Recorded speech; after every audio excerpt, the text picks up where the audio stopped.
Mais qu'est-ce qu'il y a dans la tête des champions? Une envie de vaincre? Très certainement. De se dépasser? Quasi obligatoirement. Mais je veux dire, à quoi ils pensent jour et nuit? Est-ce qu'ils sont obsédés par le succès? Une analyse d'études vient de paraître dans Mass à ce sujet-là. C'est un journal de recherche scientifique qui est à propos du sport, auquel je suis abonné et que je te recommande vivement. Bref, cette étude est intéressante parce qu'elle ouvre une problématique. Pour une fois, c'est une étude qualitative et non quantitative. Qualitative, ça veut dire qu'elle s'attaque aux ressentis personnels et aux explications que les athlètes peuvent donner, et non pas uniquement aux chiffres. D'ailleurs, il n'y aura pas de texte écrit aujourd'hui, à part 2 ou 3 petites phrases et l'intro, et on va tenter un nouveau type de montage, alors j'espère que ça va te plaire.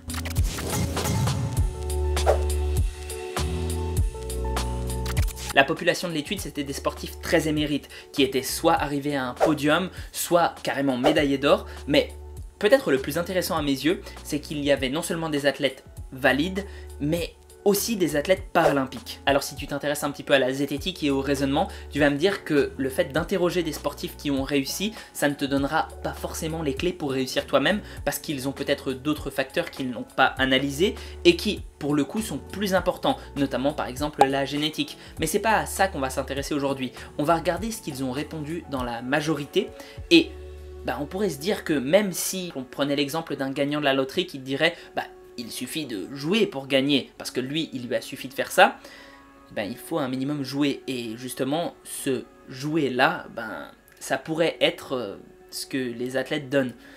En d'autres termes, j'ai l'impression que je suis pas très clair vis-à-vis de ça, ce serait de dire que il faut impérativement, ou en tout cas il faut s'inspirer de leur état d'esprit pour mettre toutes les cartes de son côté. Si tu ne le fais pas, tu as encore moins de chances de réussir. Je te dis ça de façon absolue, genre il faudrait vraiment faire comme eux, mais même parmi eux, il y a eu plein de réponses différentes. Je te donne juste la tendance générale et ce qui est revenu le plus souvent. Donc, peut-être ce qui fonctionnera le mieux pour toi.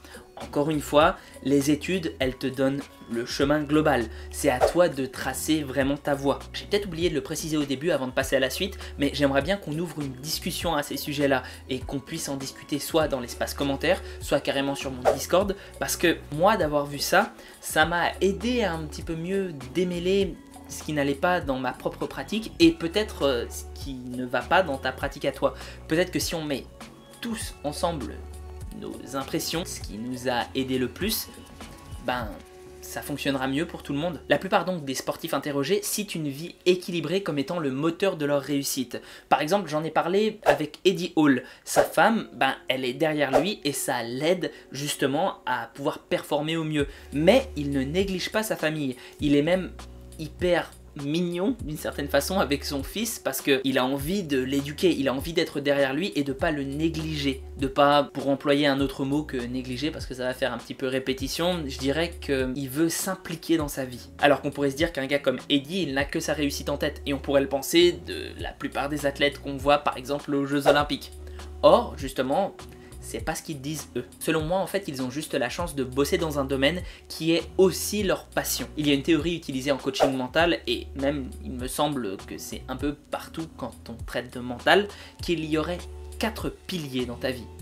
4 piliers. Ceux-ci représentent chacun un domaine et ils doivent être équilibrés et séparés. La vie professionnelle, tes passions, ta vie sentimentale et ton monde social, on va dire tes amis. Si le sport semble aussi important dans la vie de ces athlètes, c'est simplement parce que ça mêle la vie professionnelle et les passions, voire même ta vie sociale parce que en définitive, tu finis par avoir des amis qui font la même chose que toi. Mais ce qu'il faut bien comprendre, c'est qu'on peut distinguer les deux, voire les trois. Si par exemple, tu peux te dire que ton avenir pro, c'est le sport, tu peux aussi te dire que tu pourras toujours continuer toute ta vie à en faire par passion. Je ne sais pas si j'arrive à être bien clair encore une fois, mais prenons un exemple.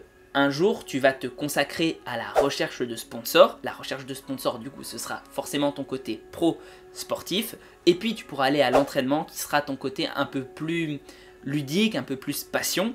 Puis après, derrière, tu pourras traîner avec tes amis qui font exactement la même chose que toi, ou dans un lieu sans alcool si tu ne consommes pas d'alcool bien sûr. Aux yeux des profanes et de ceux qui ne connaissent pas ce sport, on peut se dire que cette personne-là est vraiment à fond dedans, alors qu'en réalité sa vie est plutôt compartimentée et équilibrée. D'ailleurs, avoir un pied un peu partout comme ça et ne pas te limiter uniquement à ta pratique, ça te permet des reconversions professionnelles dans le même domaine si par exemple tu t'arrêtes d'être performant, ce qui arrive à tout le monde parce que, ou en tout cas je souhaite que ça arrive à tout le monde parce qu'on finit par vieillir. Si ça t'arrive pas, c'est que t'es mort prématurément, ce qui est pas top. Et je pense que ça aide les performances aussi d'être plutôt équilibré et de ne pas avoir la tête dans le guidon, parce qu'on ne se réfère pas que à nos performances pour se définir en tant qu'être humain. Si on fait ça, la moindre faille nous jette plus bas que terre.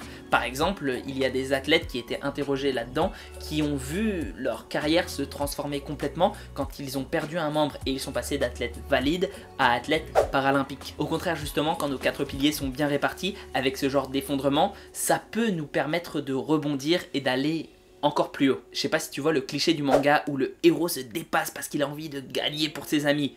Bon, c'est risible, mais en l'occurrence, ça se rapproche un peu de la réalité. D'ailleurs, je pourrais prendre mon cas pour exemple, les moments où je performe le mieux en kendo, ce sont les combats supplémentaires. Pourtant, je suis censé avoir plus de pression de la part de mes coéquipiers. Mais comme mes coéquipiers sont mes amis, et comme j'ai envie de me dépasser, pour eux, je le fais de façon beaucoup plus naturelle, je me mets moins la pression. Je sais pas si l'exemple est bon et adapté et si c'est ce qu'on peut vraiment tirer comme enseignement de cette étude-là. Mais en définitive, être équilibré dans sa vie, c'est à mon sens ce qui va le mieux fonctionner si tu veux performer un max. Après tout, le sport c'est pas fait uniquement pour augmenter tes capacités physiques. En tout cas moi je le vois pas comme ça. Je le vois comme un moyen d'achever une meilleure version de toi-même, qu'elle soit physique ou mentale. J'insiste encore une fois, je veux savoir ce que toi tu en penses, alors je te mettrai l'étude, bon elle est en anglais, mais quand même en description, et j'attends avec impatience tes commentaires. Sur ce, prends soin de toi et à la prochaine. Est-ce que tu penses que je devrais faire des sondages études?